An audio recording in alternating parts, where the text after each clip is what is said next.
Hi everyone, in front of me I've got MOTOROLA Razr Fold, and let me share with you how to enable the Google backup on this device.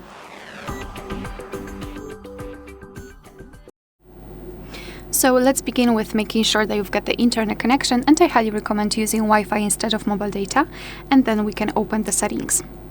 Right here we need to scroll down and localize the system option, so just tap and then tap on backup.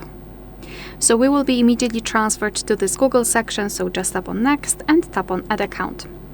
Again, make sure that you've got the internet connection, and here in this step you can either create a new account if you do not have your own yet, or simply type your email or phone, so let me do it and tap on next.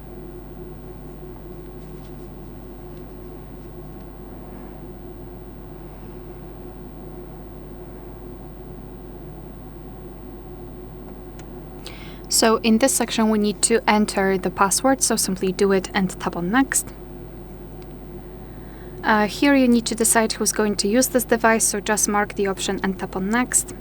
Google Terms of Service and Privacy Policy, you can tap on them to learn more and tap on I agree after reading.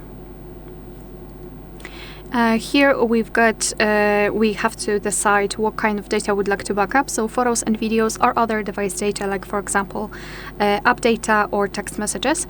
So it's completely up to you. You can mark both. I will leave only this one active and tap on confirm. So as you can see, we just successfully added our account here. So what we can do now is to, for example, enter other device data in my case, and here we can check how much space we've got left. We can manage the storage, so for example remove some unnecessary files. Under it we've got backup details, so we can check what has already been backed up, and advanced settings, and I highly recommend to keep this option turned off so you can avoid some additional charges. So now all you need to do is to simply tap on backup now, and now your device is backing up and the data. Alright, so that will be all. Thank you so much for watching. Please hit the subscribe button and leave the thumbs up.